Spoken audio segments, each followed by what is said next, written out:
Hey, welcome everybody to the third year of the Buzz. Thanks, it's good to be here. Each week, we're going to kick things off with kudos to a deserving team or individual.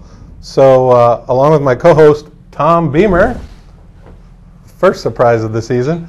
Hey, my first kudo this season is going to go to the Wayne State volleyball team, which opened the season going 2-2 in a very tough tournament. It's not often you face 3 of the top 6 teams in the nation your first time out. They will be battle tested. My kudo will go to the Norfolk Catholic girls cross country team. They've long been under the shadow of the boys program, which has had just a huge amount of success, as well as the Norfolk High girls program, which has had a lot of success. The Norfolk Catholic girls opened the season by winning the Wisner-Pilger Invite. It's one of the most loaded tournaments in the state. A lot of teams compete there. Freshman Nicole Ashoff finished second as the Knights defeated Madison Humphrey St. Francis for the title. Awesome. Another segment each week, we will feature our volleyball raider, Eddie Evans. And this week, he interviewed Winside coach Brooke DeBolt following the Wildcats' win at the Wausau Invitational. So here's Eddie on the spot. Hi, Eddie. Well, it was a great opening night win against Dodge. It was, you guys were down 16-9, got it back up to 16-16. There was the ties and lead changes. I think there was 5 apiece for both teams down the stretch, and you guys made the plays when you needed to.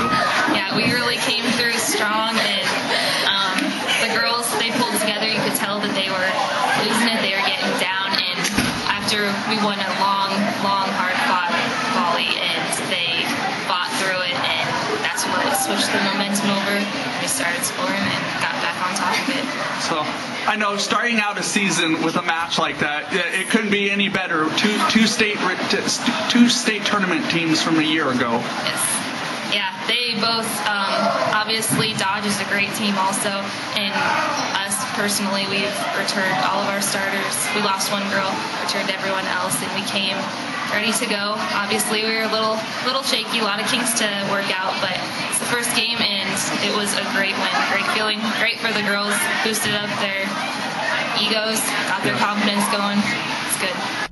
Let's move to college football, and the hit that Damian Stafford had on the third quarter of the Nebraska game, I think it was the first time I've really stood up from my chair, in the first game. What a hit. Did you happen to see that? I did, and I really think that for me was basically the only highlight. Granted, Taylor Martinez had a couple big runs, but you would have liked to seen the offense really take control at the line of scrimmage. So seeing a big hit like that, you thought, man, maybe there is a little fire. But it also was the first game. And the kicker, is it Brett Maher.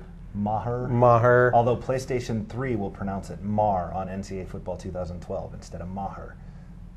At least they're pronouncing it instead of staying number 96. He seemed inspired to me, like he must have seen Alex Henry's signing bonus with the Eagles or something. I wonder what that means for Drew Farley, too, at Norfolk Catholic, another in-state kid who he sees the other guy getting the scholarship this year, and maybe that's swaying his opinion, but if you see 2 in-state walk-ons before you having success at the Division I level, maybe Drew's thinking, well, maybe even if I don't get a scholarship to Nebraska, I'll consider. It certainly won't hurt having a good kicking game, because from what I saw, I think the Huskers are going to be winning several 20-10 games.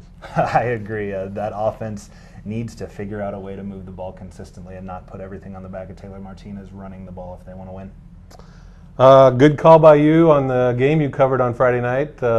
Nice to start off with a close battle, I guess. It was a good call going to the game, but I predicted that Battle Creek would be a 22-21 winner. I had it. I thought I was going to get that prediction right. Battle Creek got the ball late in the game. I thought they were going to drive down the field, kick a game-winning field goal, and make me look like a genius, which they didn't do. But Boone Central is really a solid team. They're a lot like Nebraska. They had a lot of big plays, and Coach Arnie Johnson wants to see them really take over control at the line of scrimmage, which they didn't necessarily do. But as the season progresses, if they can sustain drives and incorporate big plays with those, Boone Central is going to have a lot of success this year. Battle Creek too. I mean, I talk about Boone Central being a good team. They made a lot of mistakes, a lot of penalties. Delay of game penalties were very costly for the Braves. There were a couple situations where they had first downs called back because of holdings. They cut out the mistakes, and they're going to be a solid team in Class C1 as well.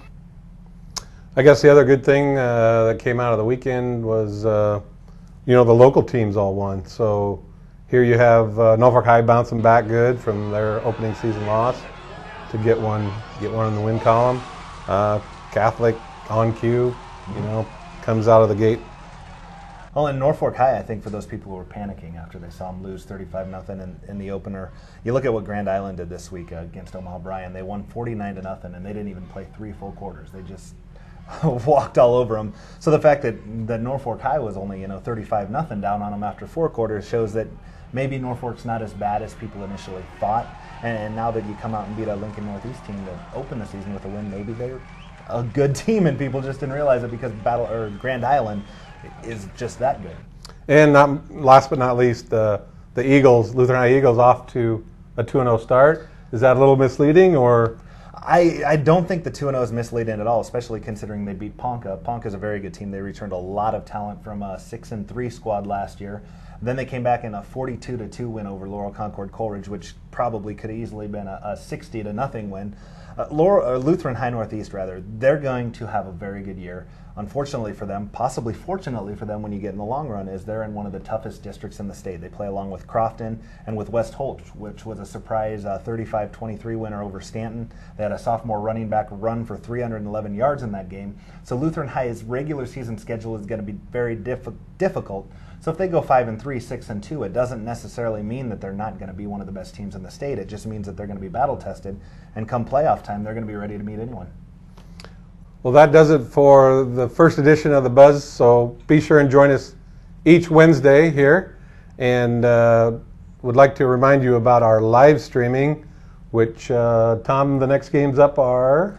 Norfolk Catholic is hosting West Point Behmer on Thursday night, and on Friday night, Norfolk High will host Omaha Benson. And while Primus sang a song called Jerry Was a Race Car Driver, I might sing a song called My Cousin Was a Benson Bunny.